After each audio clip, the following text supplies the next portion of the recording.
청담동의 화려한 저택, 그 육중한 문 안에서 벌어지는 삶에 대해 다 안다고 생각하시나요? 돈과 권력 그리고 거짓 미소만이 전부일 거라고 생각하시나요? 틀렸습니다. 완전히 틀렸어요. 진실은 당신이 봤던 그 어떤 드라마보다 더 노골적이고 지독합니다. 그리고 제약 이야기는 한 번의 추락으로 시작되었습니다. 그날 오후 낡은 종이와 값비싼 삼나무 향기만이 가득한 고요한 서재에서 김민준 회장님이 저를 불렀습니다. 서연 씨, 저기 위에 있는 책 좀 꺼내줘요. 평범한 가정부인 저 이서현은 아찔하게 높은 책장을 올려다 보았습니다.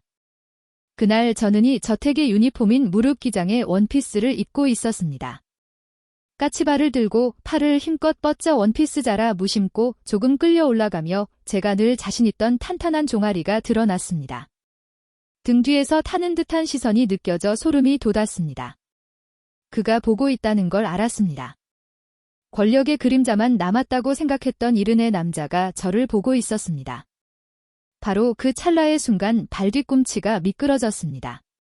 악균형을 잃은 몸이 뒤로 넘어가는 순간 날카로운 비명이 터져나왔습니다. 하지만 전 차가운 대리석 바닥으로 떨어지지 않았습니다. 대신 믿을 수 없이 단단한 품에 안겼습니다. 제 온몸이 그의 몸에 밀착되었고 제 엉덩이는 있어서는 안 될 곳에 깊숙이 파묻혔습니다. 그리고 저는 그것을 느꼈습니다. 두 겹의 옷감 너로 분명한 변화. 맹렬한 생명력이 단단하고 뜨겁게 솟아오르는 것을 이럴 수가. 이른의 남자가 죄송합니다. 저는 불에 된 듯 화들놀라 몸을 일으켰습니다. 당연히 그도 제가 느꼈다는 걸 알았을 겁니다. 그의 눈빛은 더 이상 나이든 회장님의 것이 아니었습니다. 한 남자의 눈빛, 치명적인 비밀을 들켜버린 한 남자의 눈빛이었습니다. 그 운명적인 순간 이후로의 저택에서의 제 삶은 완전히 뒤바뀌었습니다. 존경받는 회장님과 저 사이에 대체 무슨 일이 있었던 걸까요? 지금부터 믿을 수 없는 이야기를 들려드리겠습니다. 만약 제 이야기가 당신의 마음에 닿는다면 구독과 좋아요를 눌러주세요. 제게는 모든 것을 털어놓을 수 있는 큰 힘이 될 겁니다. 자, 이제 연극의 막을 올리겠습니다. 제가 이 저택에서 일하기 시작한 것은 3년 전입니다.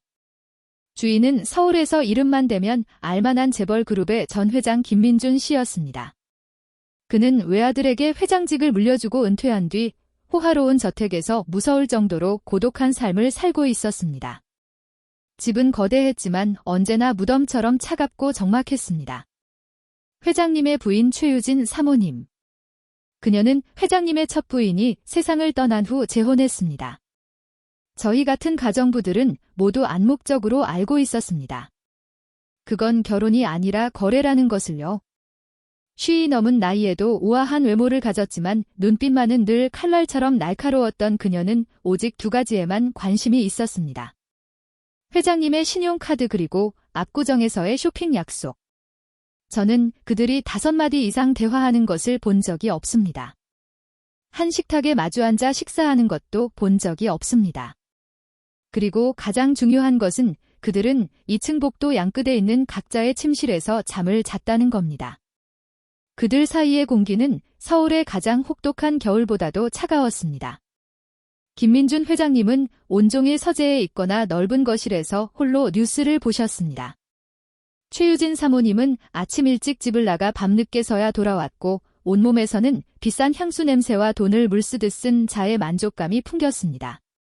그 두 사람 사이에서 일하며 저는 김민준 회장님이 그저 시간이 흐르기만을 기다리는 노인이라고 생각했습니다. 모든 욕망을 잃고 고독과 화려했던 시절의 추억만이 남은 사람이라고요. 하지만 그날의 추락은 제 모든 생각을 산산조각 냈습니다. 70살 남자의 몸 그 나이든 외양 뒤에 숨겨진 생명력은 맹렬하고 위험했습니다. 그것은 제가 매일 보던 고독한 사람이 단지 껍데기에 불과하다고 말해주고 있었습니다. 그 안에서는 여전히 불꽃이 꺼지지 않고 타오르고 있었습니다. 그리고 가장 무서운 것은 그날 이후 그 불꽃이 마치 저를 향하고 있는 것 같다는 사실을 깨닫기 시작했다는 겁니다. 그 해봄 저는 죽어버린 결혼 생활에 발을 들였습니다. 저를 고용한 최유진 사모님은 차가운 목소리로 자신의 권력을 과시하듯 말했습니다. 당신이 할 일은 청소, 빨래 그리고 저녁 식사 준비. 그게 다야?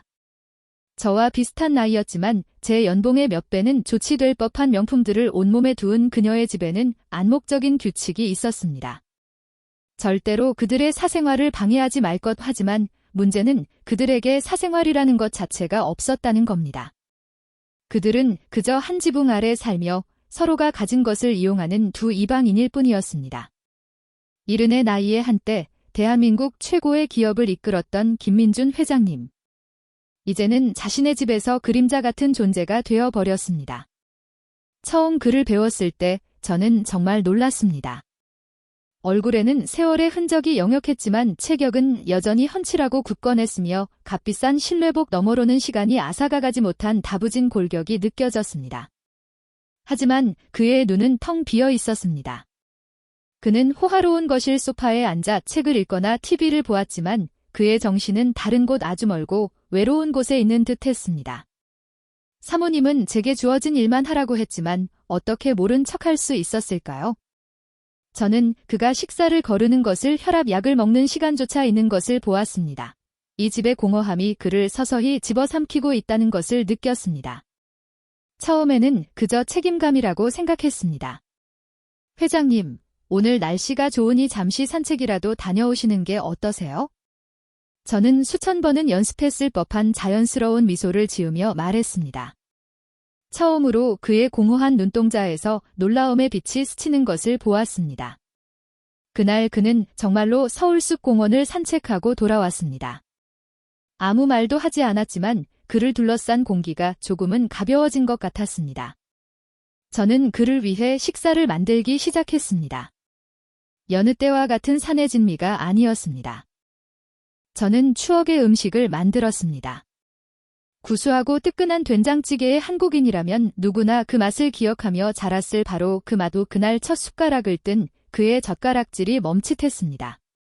그는 저를 올려다보았고 그 깊은 눈에 처음으로 눈물이 고이는 것을 보았습니다. 맛있군. 그는 거의 자신에게 속삭이듯 나지막이 말했습니다.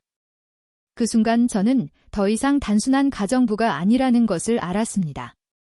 저는 무심코이 고독한 남자의 영혼 한 구석을 건드리고 만 것입니다. 시간이 흐르면서 우리 사이에 보이지 않는 벽이 서서히 무너졌습니다.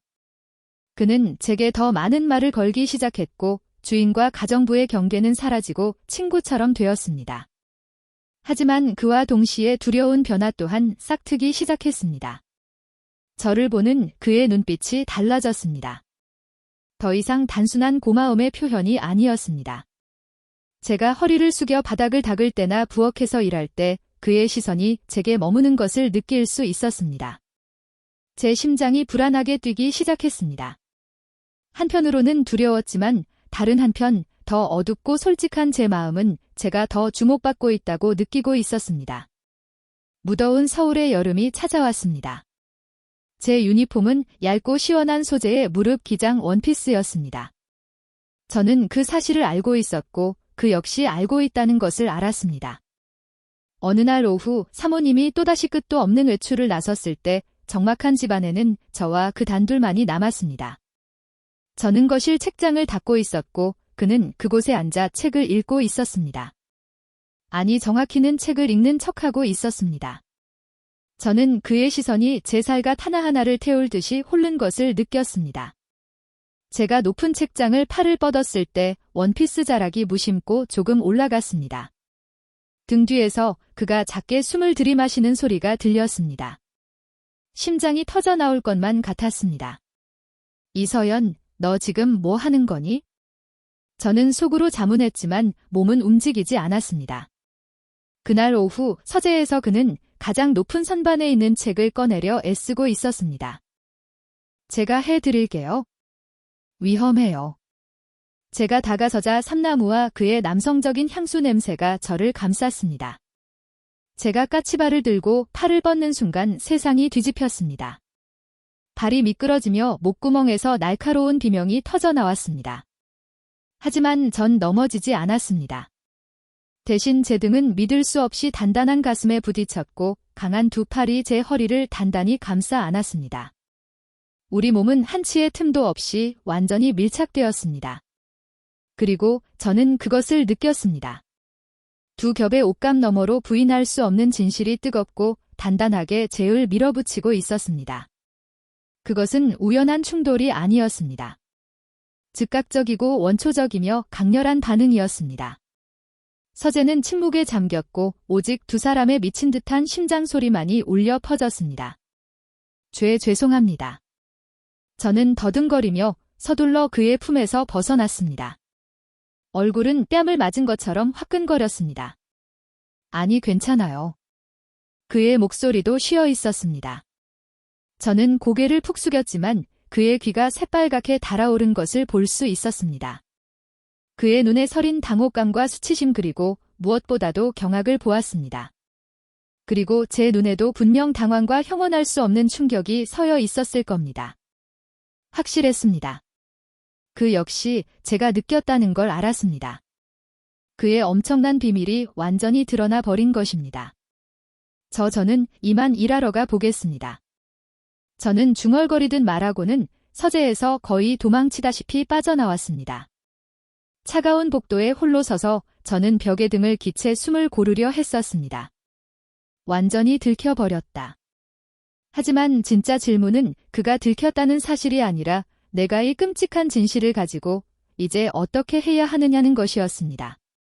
바람 앞에 촛불 같다고 생각했던 남자가 실은 분출을 기다리는 활화산이었다니. 그날 밤 저택에서 제가 대리석 바닥을 걷는 발소리 하나하나가 유난히 크게 울렸습니다. 무심코 눈이 마주칠 때마다 우리는 화들짝 놀라며 고개를 돌렸습니다. 저녁 식사는 침묵 속에서 이루어졌습니다. 저는 얼큰 김치찌개를 내놓으며 익숙한 만리의 어색함을 깨주길 바랐지만 소용없었습니다.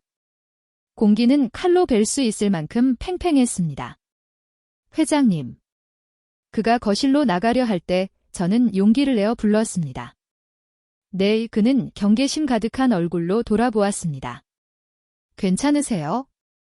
아까 서재에서 있었던 일 때문에요. 저는 애써 평정을 유지하며 물었습니다. 아, 그거 괜찮아요. 신경 쓰지 말아요. 그는 서둘러 말하고는 고개를 돌렸습니다. 하지만 그게 거짓말이라는 걸 저는 알았습니다. 우리 둘 다 미치도록 신경 쓰고 있었습니다. 그날 이후로 보이지 않지만 넘을 수 없는 경계선이 그어졌습니다. 그는 저와 거리를 두려 했었고 저 또한 그랬습니다. 하지만 역설적이게도 바로 그 거리가 우리를 마음속으로 더 가깝게 끌어당겼습니다. 저를 쫓는 그의 시선을 느낄 수 있었고 제 마음속에 혼란을 일으켰던 바로 그곳을 향해 무심코 곁눈질하는 제 호기심 어린 시선을 그 역시 느끼고 있다는 것을 알았습니다.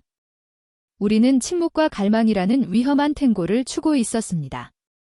그리고 최유진 사모님이 우리에게 완벽한 무대를 마련해 주었습니다. 여보, 나 이번 주말에 친구들이랑 제주도에 좀 다녀올게요. 일주일 정도. 그녀는 드물게 참석한 아침 식사 자리에서 통보했습니다. 차를 따르던 제 손이 미세하게 떨렸습니다. 일주일이나 김민준 회장님의 목소리에는 놀라움이 묻어났습니다. 내 신용카드 한도 좀 올려줘요. 300만 원만 더. 그것이 그녀가 신경 쓰는 전부였습니다. 그녀는 자신의 집 지붕 아래에서 은밀하게 폭풍이 형성되고 있다는 사실을 전혀 눈치채지 못했습니다. 월요일 아침 그녀가 비싼 향수 냄새를 남기고 여행 가방을 끌며 떠났을 때 등 뒤에서 쾅 닫힌 문은 또 다른 세계가 열리는 신호탄이었습니다. 거대한 저택은 갑자기 무서울 정도로 고요해졌고 오직 서로를 향해 뛰는 두 사람의 심장 소리만이 남았습니다. 이틀 동안 우리는 여전히 평범한 척했지만 사모님의 부재는 촉매제처럼 작용하여 우리 사이의 긴장감을 더는 견딜 수 없게 만들었습니다. 화요일 저녁 제가 한 사람을 위한 저녁 식사를 준비하고 있을 때 거실에서 그의 목소리가 들려왔습니다. 서연 씨, 네 회장님, 오늘 나랑 같이 저녁 식사하지 않을래요? 혼자 먹으니 외로워서. 심장이 쿡 내려앉는 것 같았습니다. 올 것이 왔다. 제가 두려워하면서도 기다렸던 초대. 네, 저는 두 사람을 위한 음식을 차렸습니다. 그는 핏빛처럼 건붉은 와인 한 병을 꺼내왔습니다. 처음으로 우리는 주인과 가정부가 아닌 한 남자와 한 여자로 마주 앉았습니다. 와인이 몇 잔 들어가자 우리의 조심스러운 껍질이 녹아내리기 시작했습니다. 우리는 각자의 죽어버린 결혼 생활에 대해 이야기했습니다.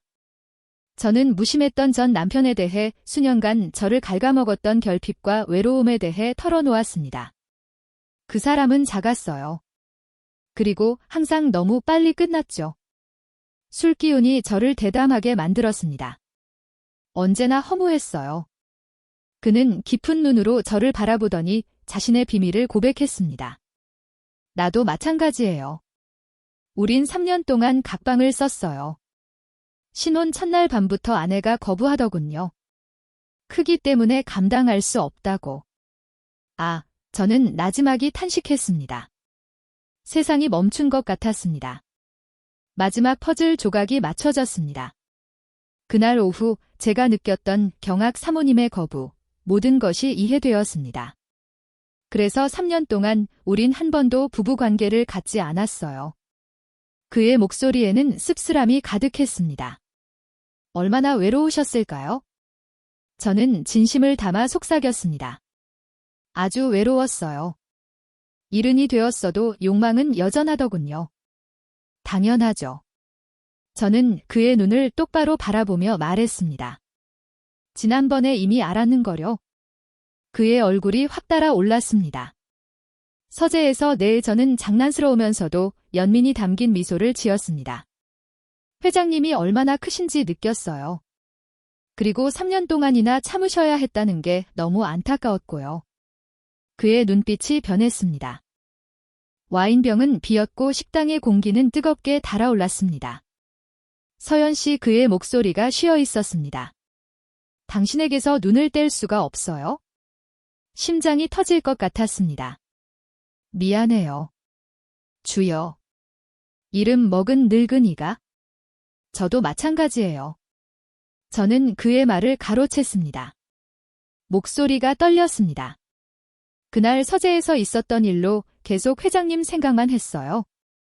저 정말 이상하죠? 아니요. 전혀. 그는 손을 뻗어 제 손을 잡았습니다. 그의 손도 제 손도 떨리고 있었습니다. 나는 당신을 좋아해요.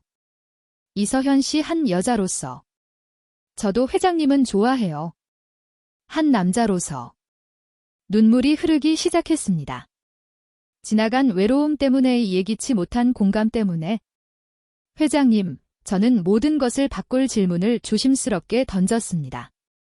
제가 도와드려도 될까요? 그가 숨을 멈췄습니다. 돕다니 무슨 뜻이죠? 3년 동안 참으셔야 했던 거요. 제가 그 빈자리를 채워드려도 될까요? 저는 대답을 기다리지 않았습니다. 그의 눈에서 이미 대답을 보았습니다. 저는 자리에서 일어나 테이블을 돌아 그를 껴안았습니다.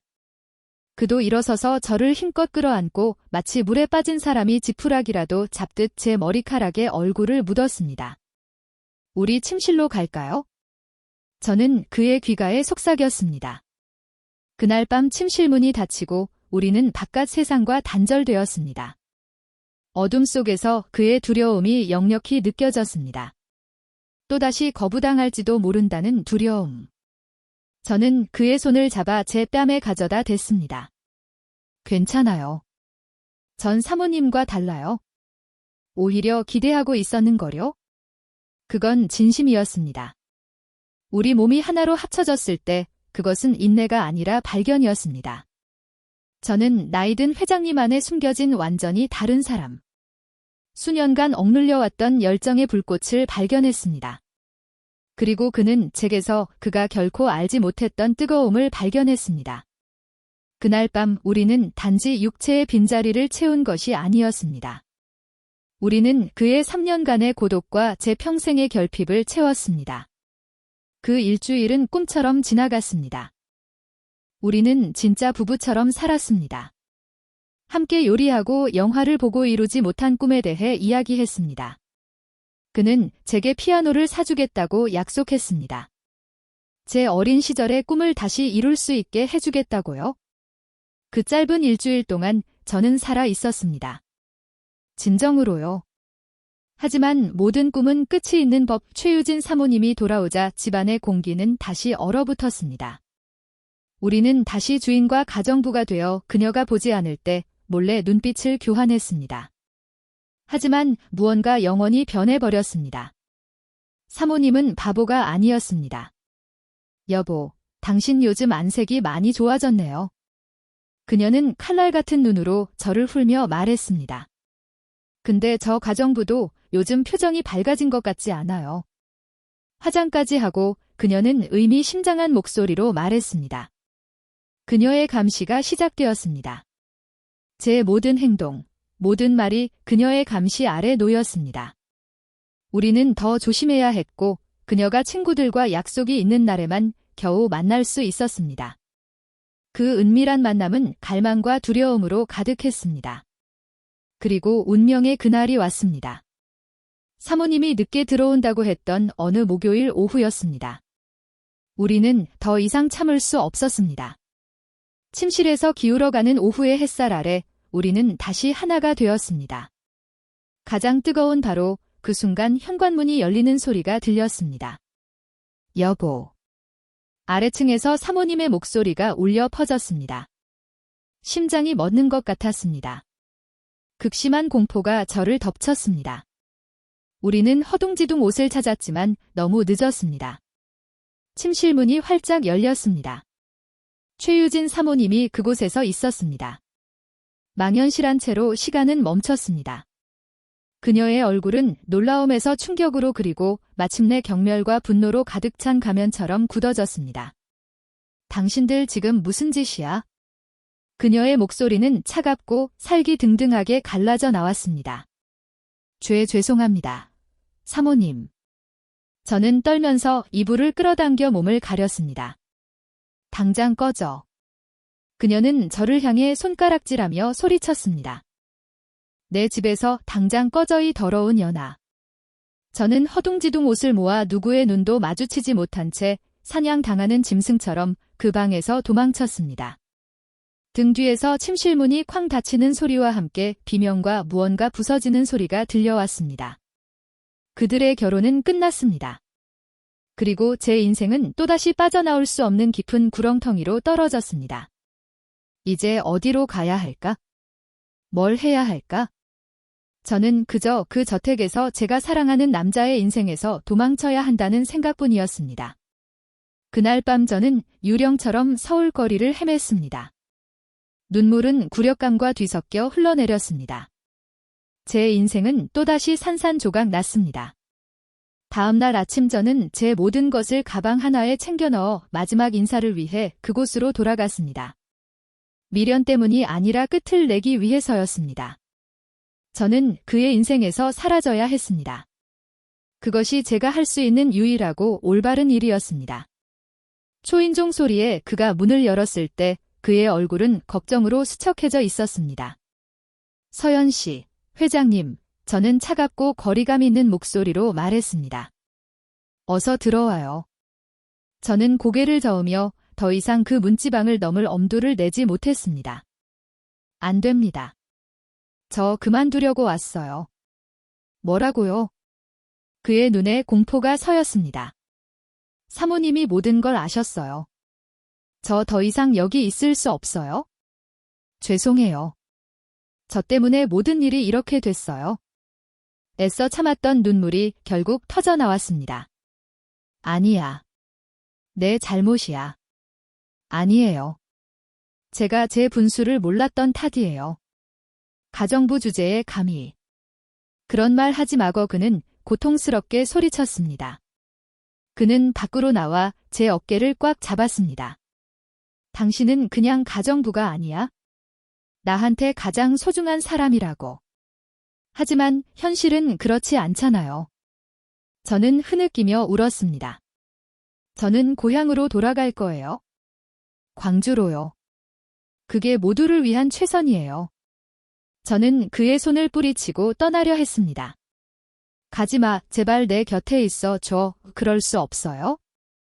저는 절망적으로 외쳤습니다. 회장님이 온 세상에 손가락질을 받게 할 순 없어요. 저 같은 여자 때문에 회장님의 빛나는 인생이 망가지는 걸 볼 수 없다고요. 내 인생은 이미 오래전에 망가졌어. 그의 목소리는 감정에 겨워 떨렸습니다. 최유진과 살았던 3년 동안 난 영혼 없는 껍데기였어. 하지만 당신을 만나고 당신이 내 안생명을 다시 일깨웠다고. 지금 당신이 떠나면 난 다시 그 삶으로 돌아가야 해. 더는 견딜 수 없어. 서연 씨, 그를 밀어내려던 제 손이 멈칫했습니다. 저는 그의 눈을 깊이 들여다보았고 그 안에 담긴 진심과 상실에 대한 극심한 두려움을 보았습니다. 정말 후회하지 않으시겠어요? 저 때문에 모든 걸 잃게 될 텐데요. 당신만 있으면 돼. 당신을 잃는 것이야말로 모든 것을 잃는 거야. 저는 모든 것을 내려놓았습니다. 손에 들고 있던 가방이 바닥으로 툭 떨어졌습니다. 더 이상 제 감정을 거스를 힘이 없었습니다. 그는 저를 품에 끌어안았습니다. 저택의 문 앞에서 대낮에 세상의 시선 따위는 아랑곳하지 않고 사랑해요. 그가 속삭였습니다. 저도 사랑해요. 저는 울음을 터뜨렸습니다. 고독 속에서 싹터 재앙으로 확인받은 우리의 사랑이 마침내 말로 표현되었습니다. 그 후 며칠은 불안 속에서 보냈습니다. 그는 이혼 절차를 시작했습니다. 저는 저택에 머물렀지만 더 이상 가정부가 아니었습니다. 저는 기다리는 사람이었습니다. 매일매일이 두려웠습니다. 최유진 사모님이 모든 것을 폭로할까 봐 그의 아들 서준 씨가 저를 절대로 받아들이지 않을까 봐 두려웠습니다. 그리고 그날이 왔습니다. 그는 이혼 서류에 서명을 하고 돌아왔습니다. 그의 얼굴에는 슬픔 대신 청음망은의 짐을 내려놓은 듯한 후련함이 있었습니다. 끝났어, 서연 씨. 난 이제 자유야. 이제부터가 우리 시작이야. 하지만 가장 큰 시련은 아직 남아 있었습니다. 일주일 후 그는 아들을 만나기 위해 회사로 갔습니다. 저는 집에서 거실을 서성이었습니다. 심장이 조여오는 것 같았습니다. 그 몇 시간이 영원처럼 느껴졌습니다. 그가 돌아왔을 때 저는 문으로 달려나갔습니다. 그의 평온한 얼굴을 보며 저는 숨을 죽였습니다. 그 아이가 그러더군. 아버지 행복하세요라고 그가 말했고 안도의 미소가 그의 입가에 번졌습니다. 그 말을 듣고 저는 그 자리에 주저앉아 울음을 터뜨렸습니다. 이번에는 행복의 눈물이었습니다.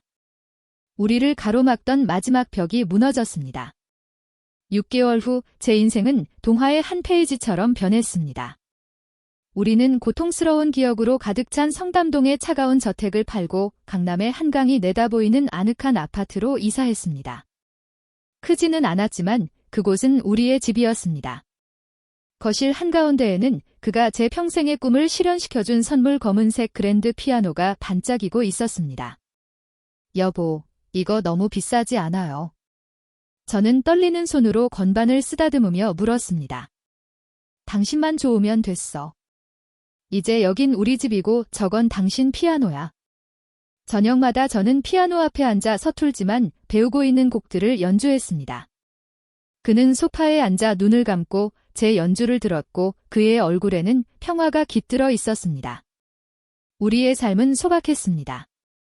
아침에는 함께 산책하고 오후에는 그가 책을 읽는 동안 저는 피아노를 연습했으며 저녁에는 맛있는 음식을 만들어 와인 한 잔을 곁들이며 서로의 이야기를 나누었습니다. 그날 밤 우리는 발코니에 서서 한강 위로 반짝이는 도시의 불빛을 바라보았습니다. 그가 뒤에서 저를 안고 제 어깨에 턱을 기댔습니다. 여보, 저는 처음으로 그를 그렇게 부르며 속삭였습니다. 한 번이라도 후회한 적 있어요? 저 때문에 100억 원이라는 큰 돈을 잃고 수많은 험담을 감수해야 했잖아요. 그는 저를 더 꽉 안았습니다. 내가 유일하게 후회하는 건 당신을 더 일찍 만나지 못했다는 거야? 당신은 모를 거야, 서연. 당신을 얻음으로써 난 세상을 다 얻었어. 저는 그의 가슴에 머리를 기댔습니다. 그의 심장이 단단하게 뛰는 것을 느꼈습니다. 55 나이에 이른의 남자 품에서 찾은 진정한 사랑. 사람들은 원하는 대로 말할 수 있겠지만 그들은 결코 이해하지 못할 겁니다. 두 외로운 영혼이 어떻게 서로를 발견하고 서로를 따뜻하게 보듬었는지를 서울의 화려한 야경 속에서 저는 알았습니다. 이곳이야말로 진정으로 제가 속한 곳이라는 것을, 이것이 바로 삶이라는